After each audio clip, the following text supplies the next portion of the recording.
Good morning students. I hope you are fine. आज हम class 6 subject Hindi वसंत भाग 1 lesson number 6 पार नज़र के जो कहानी है वो हम रीड आउट करने जा रहे हैं। इस कहानी के जो लेखक हैं वो हैं जयंत विष्णु नालिरकर। कौन है? जयंत विष्णु नालिरकर। पार नज़र के जो पाठ है या कहानी है वो विष्णु नालिरकर के द्वारा लिखा गया है।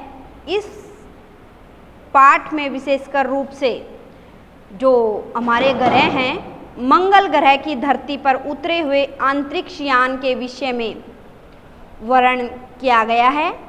इसमें बताया है कि एक बच्चा होता है, वो एक उसके पापा के साथ एक सुरंगनुमा क्या होती है? सुरंग की भांति जो बनी है उस रास्ते पर अपने काम पर क्या करता था? आता जाता रहता था।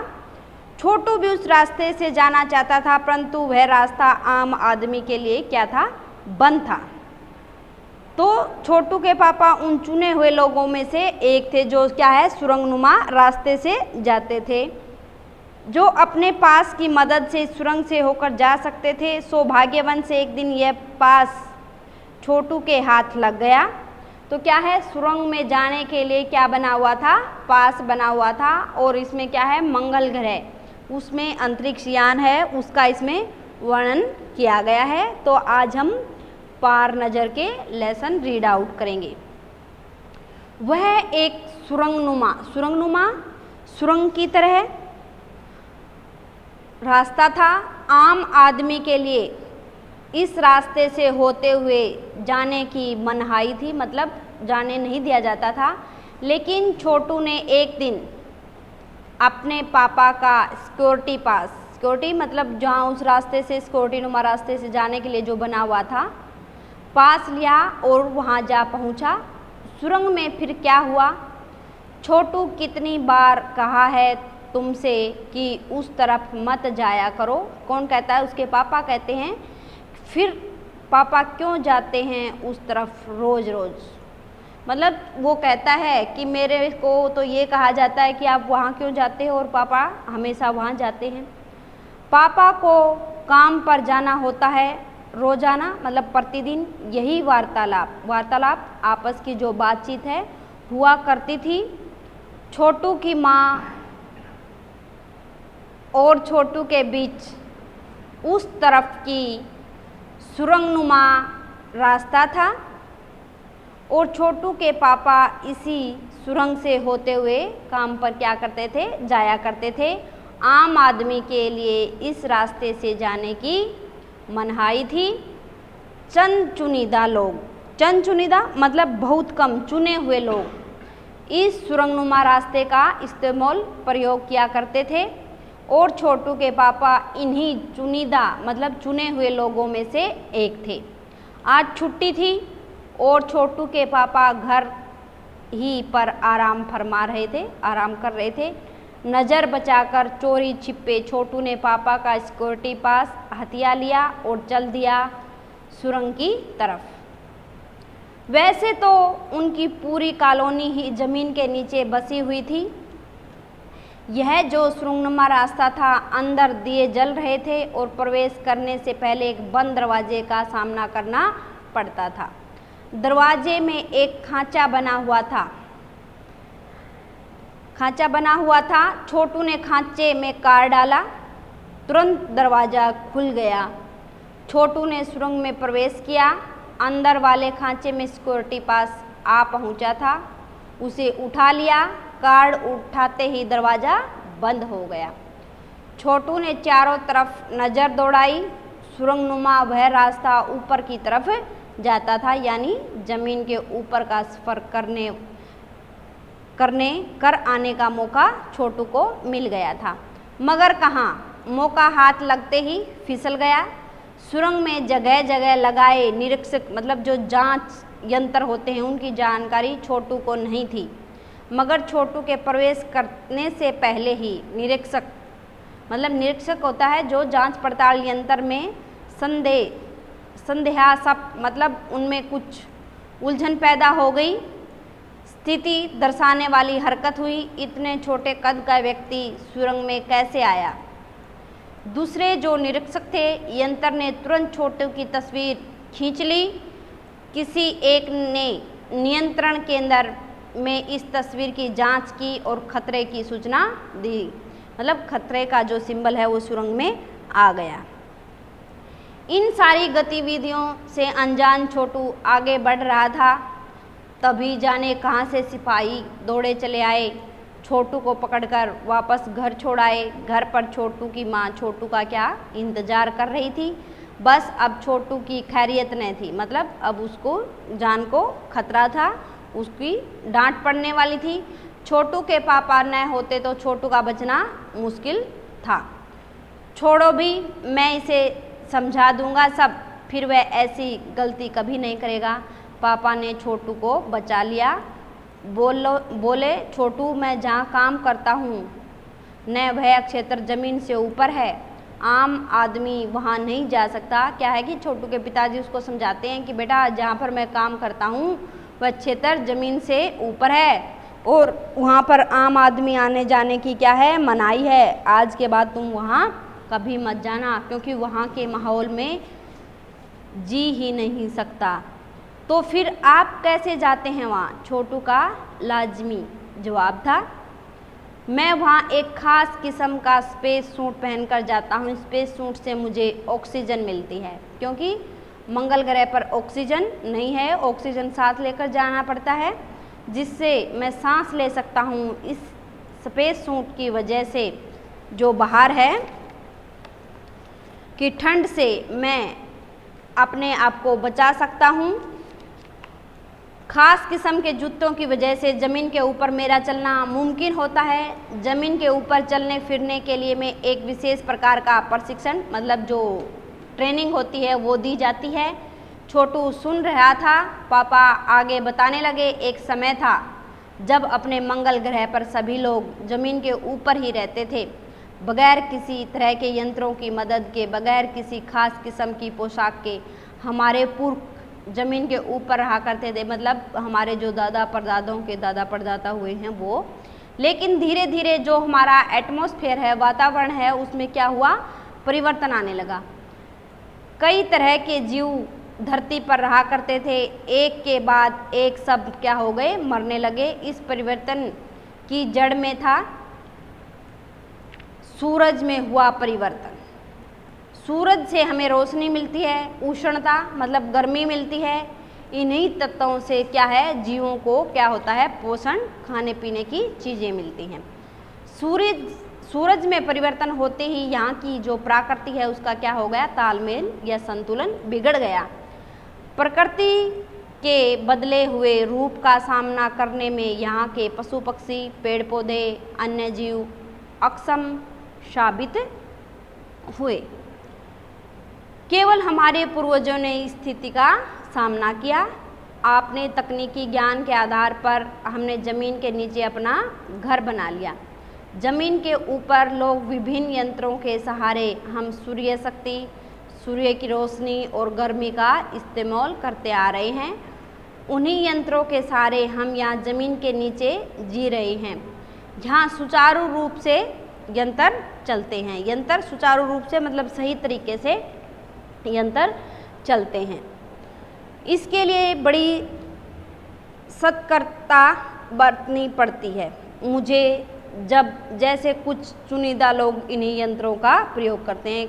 छोटू के पापा बताते हैं कि पहले हमारे जो दादा परदादा हुए हैं वो क्या है, मंगल ग्रह पर रहते थे, परंतु जो पृथ्वी के वातावरण के साथ जो हलचल पैदा हुई तो वहाँ पर क्या हुआ, संतुलन बिगड़ने लगा पृथ्वी का और मंगल ग्रह पर जीवन खत्म हो गया। तो फिर वो कहता है कि जब मैं बड़ा हो जाऊंगा तो मैं भी क्या करूंगा, मंगल ग्रह पर कार्य करूंगा। छोटू ने अपनी मनसा जाहिर की। बिल्कुल मगर उसके लिए खूब पढ़ना होगा। उसके पिताजी कहते हैं अगर तुम मंगल ग्रह पर कार्य करना चाहते तो आपको बहुत पढ़ाई करनी पड़ेगी, माँ और पापा की बात सुननी होगी, माँ ने कहा। दूसरे दिन छोटू के पापा काम पर चले गए। देखा तो कंट्रोल रूम का वातावरण बदला बदला सा था। शिफ्ट खत्म कर घर जा रहे स्टाफ के प्रमुख ने टीवी स्क्रीन की तरफ इशारा किया। स्क्रीन पर एक बिंदु झलक रहा था। वह बताने लगा, यह कोई आसमान का तारा नहीं है, क्योंकि कंप्यूटर से पता चल रहा है कि यह अपनी जगह अडिग नहीं रहा है। पिछले कुछ घंटों के दौरान इसने अपनी जगह बदल ली है। कंप्यूटर के अनुसार यह हमारी धरती की तरफ क्या है, बढ़ता चला आ रहा है। अंतरिक्ष यान तो नहीं है, छोटू के पापा ने अपना संदेह प्रकट किया। संदेह हमें भी है, आप अब इस पर बार बार ध्यान रखिएगा। छोटू के पापा सोच में डूब गए। क्या सचमुच अंतरिक्ष यान होगा? कहाँ से आ रहा होगा? मतलब छोटू के पापा के मन में सवाल आ रहे हैं कि ये अंतरिक्ष यान है तो ये कहाँ से आ रहा है। सौर मंडल में हमारी पृथ्वी के अलावा और कौन से ग्रह पर जीवों का अस्तित्व होगा, मतलब निवास होगा? कैसे हो सकता है? और अगर होगा भी तो क्या इतनी प्रगति कर चुका होगा कि अंतरिक्ष यान छोड़ सकें? वैसे तो हमारे जो पूर्वज हैं ने अंतरिक्ष यानों उपग्रहों का प्रयोग किया था, मगर अब हमारे लिए ये क्या है, एक असंभव है। उसके लिए आवश्यक मात्रा में ऊर्जा तो है। काश इस नए मेहमान को नज़दीक से देखा जा सकता। हाँ, अगर इसी तरह आ रहा होगा तब तो यह संभव हो सकेगा। देखें, अब अंतरिक्ष यान से एक यांत्रिक हाथ बाहर निकाला। एक यांत्रिक ने क्या हुआ, बाहर हाथ निकाला। हर पल उसकी लंबाई क्या थी, बढ़ती जा रही। जैसे जैसे वो पास आ रहा था उसकी लंबाई बढ़ती जा रही थी। छोटू के पापा ने अवलोकन जारी रखा। कॉलोनी की प्रबंध समिति की सभा बुलाई गई। अध्यक्ष भाषण दे रहे थे। हाल ही में मिली जानकारी से पता चला है कि 2 अंतरिक्ष यान हमारे मंगल ग्रह की तरफ क्या हैं, बढ़ते चले आ रहे हैं। इनमें से एक अंतरिक्ष यान हमारे गिर्द क्या कर रहा है, चक्कर काट रहा है। कंप्यूटर के अनुसार ये अंतरिक्ष यान नज़दीक के किसी ग्रह से छोड़े गए हैं। ऐसी हालत में हमें क्या करना चाहिए, इसकी कोई सुनिश्चित योजना बनानी जरूरी है। नंबर 1, आपका क्या ख्याल है? कॉलोनी की सुरक्षा की पूरी जिम्मेवारी नंबर 1 पर थी। उन्होंने कुछ कागज समेटते हुए बोलना आरंभ किया। इन दिनों अंतरिक्ष यानों को जलाकर खाक कर देने की क्षमता हम रखते हैं, मगर इससे हमें कोई जानकारी हासिल नहीं हो सकेगी। अंतरिक्ष यान बेकार कर जमीन पर उतरने पर मजबूर कर देने वाले यंत्र हमारे पास नहीं हैं। हालांकि अगर ये अंतरिक्ष यान खुद ब खुद जमीन पर उतरते तो उन्हें बेकार कर देने वाले की क्षमता हमें अवश्य है। मेरी जानकारी के अनुसार इन अंतरिक्ष यानों में सिर्फ यंत्र हैं, किसी तरह के जीव इनमें सवार नहीं हैं। नंबर 1 की बात सही लगती है। नंबर 2 एक वैज्ञानिक थे। वे बोले, हालांकि यंत्रों को बेकार कर देने में भी खतरा है। इनमें बेकार होते ही दूसरे ग्रह के लोग हैं हमारे बारे में जान जाएंगे। इसलिए मेरी राय में हमें सिर्फ अवलोकन करते रहना चाहिए, मतलब उनका निरीक्षण करते रहना चाहिए। जहाँ तक हो सके हमें अपने अस्तित्व को छिपाए ही रखना चाहिए, क्योंकि हो सकता है जिन लोगों ने अंतरिक्ष यान भेजे हैं वे कल को इनसे भी बड़े सक्षम अंतरिक्ष यान भेजे। हमें यहाँ का प्रबंध कुछ इस तरह रखना चाहिए जिससे इन यंत्रों को यह गलतफहमी हो कि इस ज़मीन पर कोई भी चीज़ इतनी महत्वपूर्ण नहीं है कि जिससे वे उनका लाभ उठा सकें। अध्यक्ष महोदय से मैं यह दरख्वास्त करता हूँ कि इस तरह का प्रबंध हमारे यहाँ किया जाए। नंबर 3, सामाजिक व्यवस्था का काम देखते हैं। उनकी बात के जवाब में अध्यक्ष कुछ बोलने जा रहे थे कि फ़ोन की घंटी बजी। अध्यक्ष ने चौगा उठाया। 1 मिनट बाद सभा को संबोधित करते हुए उन्होंने कहा, भाइयों, अंतरिक्ष यान क्रमांक मतलब लगातार क्रमांक 1 हमारी ज़मीन पर उतर चुका है। वह दिन छोटू के लिए बड़ा ही महत्वपूर्ण था। पापा उसे कंट्रोल रूम में ले गए थे। यहाँ से अंतरिक्ष यान क्रमांक 1 मतलब लगातार एक साफ नज़र आ रहा था। कैसा अजीब लग रहा है, यहाँ इसके अंदर क्या होगा पापा? छोटू अपने पिताजी से पूछता है। छोटू ने पूछा, अभी नहीं बताया जा सकता, दूर से ही उसका निरीक्षण मतलब उसका प्रशिक्षण किया जा रहा है। उस पर बराबर हमारा ध्यान है और उसके हर अंग पर हमारा क्या है? नियंत्रण है, कंट्रोल है। वक्त आने पर हम उसका अलग कदम उठाएंगे, छोटू के पापा ने छोटू को समझाया। उन्होंने छोटू को एक कंसोल दिखाया जिस पर कई बटन थे। अब अंतरिक्ष यान से एक यांत्रिक हाथ बाहर निकाला।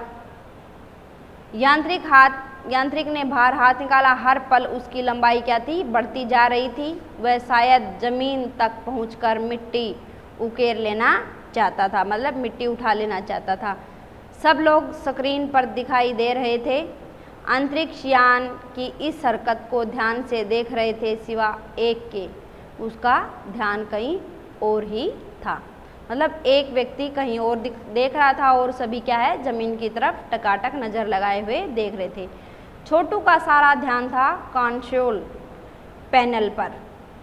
कंसोल का एक बटन दबाने की अपनी इच्छा को वह रोक नहीं पाया। वह लाल बटन उसे बरबस अपनी तरफ खींच रहा था, मतलब बुरी तरह से अपनी तरफ खींच रहा था। और सहसा खतरे की घंटी बजी। एकदम सबकी निगाहें कंसोल की तरफ मुड़ी। पापा ने छोटू को अपनी तरफ खींचते हुए एक झापड़ रसीद कर दिया और लाल बटन को पूर्व स्थिति में ला रखा। मगर उस तरफ अब अंतरिक्ष यान के उस यांत्रिक हाथ की हरकत सहसा रुक गई थी। यंत्र बेकार हो गया था।